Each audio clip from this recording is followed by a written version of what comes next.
Video games ఆడేటప్పుడు power పెంచుకోవటానికి మనం cheat codes వాడుతుంటాం కదా. మరి మన నిజ జీవితంలో కూడా మన ఆరోగ్యాన్ని, మూడ్ని అమాంతం బూస్ట్ చేయటానికి అలాంటి చీట్ కోడ్స్ ఏమైనా ఉన్నాయా? అసలు వేలేళ్ల క్రితం నాటి మన ఆర్కిటెక్చరల్ బ్లూ ప్రింట్స్ ఈ ఎనర్జీని పెంచే మెకానిక్స్లా ఎలా పనిచేశాయో ఈరోజు మనం డీకోడ్ చేద్దాం. Welcome to this interesting explainer. Late చేయకుండా మ్యాటర్లోకి వెళ్ళిపోదాం. ముందుగా ఈ చిన్న లాజిక్ ఆలోచించండి. ఎప్పుడైనా గాలి, వెలుతురు సరిగ్గా రాని ఇరుకైన గదిలో కూర్చున్నప్పుడు అకారణంగా విపరీతమైన నీరసం, ఊరికే చిరాకొచ్చేస్తుంటాయి. గమనించారా? అసలు ఎందుకలా జరుగుతుంది? దీని వెనక ఉన్న సైన్స్ చాలా సింపుల్ అండి. సరైన వెంటిలేషన్ లేకపోతే ఆ గదిలో ఆక్సిజన్ తగ్గిపోయి కార్బన్ డయాక్సైడ్ లెవెల్స్ పెరిగిపోతాయి. దానివల్ల మన బాడీలోని ఎనర్జీ మొత్తం డ్రైన్ అయిపోయి మన మూడ్ చాలా నెగటివ్గా, చిరాగ్గా మారిపోతుందన్నమాట. అదే వాతావరణం మన శరీరంపై ఎలాంటి మ్యాజిక్ చేస్తుందో ఇక్కడ మనం చూడొచ్చు. గాలి, వెలుతురు లేని డార్క్ రూమ్ మనల్ని ఎంతగా స్ట్రెస్కి గురిచేస్తుందో ఇప్పుడే అనుకున్నాం కదా. కాని దానికి ఆపోజిట్, చక్కటి గాలి, సూర్యరశ్మి ధారాళంగా వచ్చే ఒక బ్రైట్ రూమ్ మన ఎనర్జీని డబుల్ చేస్తుంది. అంతేకాదు, మన బయాలజికల్ క్లాక్ అంటే మన బాడీలోని టైం సైకిల్ని పర్ఫెక్ట్గా సెట్ చేసి నిద్రను క్రమబద్ధీకరిస్తుంది. బ్రెయిన్ ఫోకస్ను అమాంతం పెంచుతుంది.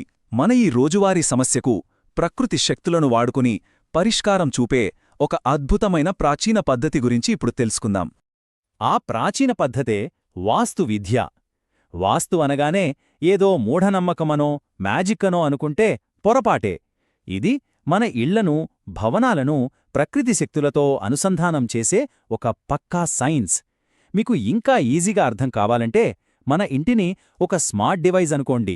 ఆ స్మార్ట్ డివైజ్కి ఎప్పటికీ ఛార్జింగ్ అయిపోకుండా ప్రకృతి అనే ఒక అతిపెద్ద పవర్ గ్రిడ్కి ప్లగ్ చేయడమే ఈ వాస్తువిద్య అసలు టెక్నిక్. మరి ఆ ప్రకృతి పవర్ గ్రిడ్లో ఏమున్నాయో, అథర్వవేదం ఏం చెబుతోందో చూస్తే మీరే ఆశ్చర్యపోతారు. ఇల్లు కట్టడంలో ఉపయోగపడే న్యాచురల్ ఫోర్సెస్ ఇవే. సవిత అంటే సూర్యరశ్మి, మోడర్న్ మాటల్లో న్యాచురల్ లైటింగ్ డిజైన్. వాయు అంటే ఇంట్లో క్రాస్ వెంటిలేషన్.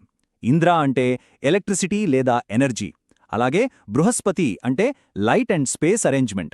వేల ఏళ్ల క్రితం నాటి ఈ సంస్కృత పదాలను నేటి సోలార్ పవర్, ఎయిర్ సర్క్యులేషన్ లాంటి కాన్సెప్ట్స్తో వాళ్ళు ఎలా కనెక్ట్ చేశారో ఆలోచించండి. ఇట్స్ మైండ్ బ్లోయింగ్ కదా. అంతేనా? అథర్వవేదంలో ఉన్న ఈ పాయింట్ వింటే మీరు ఇంకా షాక్ అవుతారు.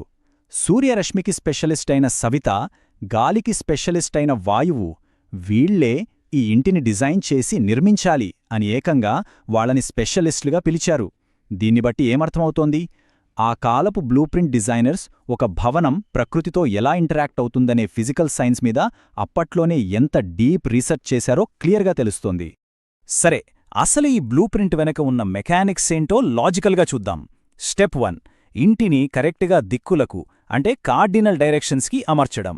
స్టెప్ 2, ఇలా కట్టడం వల్ల ఉదయం పూట వచ్చే లేత ఎండ, ఫ్రెష్ గాలి ఇంట్లోకి పర్ఫెక్ట్గా వస్తాయి. దీనివల్ల ఏం జరుగుతుంది? ఉదయం ఎండ తగలగానే మన బ్రెయిన్లో సెరటోనిన్ అనే హ్యాపీ హార్మోన్ రిలీజ్ అవుతుంది. రాత్రికి నిద్ర సైకిల్స్ కరెక్ట్ అవుతాయి.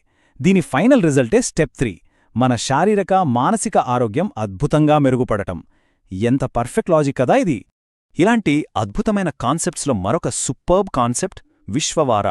అథర్వవేదంలో చెప్పిన ఈ విశ్వవార అంటే మరేమితో కాదు, 4 వైపులా ప్రకృతికి తెరిచి ఉండే ఒక విశాలమైన ఇల్లు.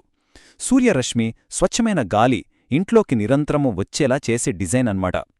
ఈ రోజుల్లో మనం మోడర్న్ ఆర్కిటెక్ట్లు ఎంతో గొప్పగా ఫీలవుతూ చెప్పే ఓపెన్ కాన్సెప్ట్ వెంటిలేషన్ డిజైన్కి అసలైన ప్రాచీన బ్లూప్రింట్ అచ్చుగుద్దినట్లు ఇదేనని మీకు అర్థమవుతోంది కదా. సో ఇక్కడ మనం గుర్తుంచుకోవాల్సిన మెయిన్ పాయింట్ ఏంటంటే, మనం ఇల్లు కట్టే విధానానికి, పర్యావరణానికి, మన సైకాలజీకి మధ్య ఒక డైరెక్ట్ లింక్ ఉంది. తప్పుగా కిటికీలు పెడితే గాలి ఆగిపోతుంది, మెదడుకు ఆక్సిజన్ అందక స్ట్రెస్, హెల్త్ ఇష్యూస్ వస్తాయి. అదే కరెక్ట్ దిక్కుల్లో వీటిని అమర్చితే పర్ఫెక్ట్ క్రాస్ వెంటిలేషన్ వస్తుంది. ఆ స్వచ్ఛమైన గాలి బ్రెయిన్కి ఫుల్ ఆక్సిజన్ని పంపి మన కాగ్నిటివ్ ఫంక్షన్ని పెంచుతుంది. రిజల్ట్, ఆ ఇంట్లో ఉండేవాళ్ల యాంగ్జైటీ తగ్గిపోయి చాలా ప్రశాంతంగా, హ్యాపీగా ఫీలవుతారు. ఇప్పుడు చెప్పండి, ఒకవైపు మన ప్రాచీన బ్లూప్రింట్స్ అయిన వాస్తువిద్య, ఇంకోవైపు మోడర్న్ టెక్నాలజీస్ అయిన ఎన్వైర్మెంటల్ సైకాలజీ మరియు గ్రీన్ బిల్డింగ్ డిజైన్. ఈ రెండింటినీ పక్కపక్కన పెట్టి చూస్తే ఈనాటి మోడర్న్ ఆర్కిటెక్చర్, ఈ పర్యావరణ సైకాలజీ ఇవన్నీ కూడా ఆ వేల ఏళ్ల క్రితం మనవాళ్లు రాసిన బ్లూ ప్రింట్స్లోని నాలెడ్జ్ స్థాయికి ఇప్పుడిప్పుడే చేరుకుంటున్నాయి అని మనకు క్లియర్గా అర్థమవుతుంది, రైట్? సో ఫైనల్గా ఒక్కసారి ఆలోచించండి. ఈ రోజుల్లో పర్ఫెక్ట్గా అలైన్ చేయబడిన గది అసలు ఎలా ఉంటుంది? ఆధునిక ఆర్కిటెక్చర్ ఆ ప్రాచీన సైన్స్ని ఎలా క్యాచప్ చేస్తోంది?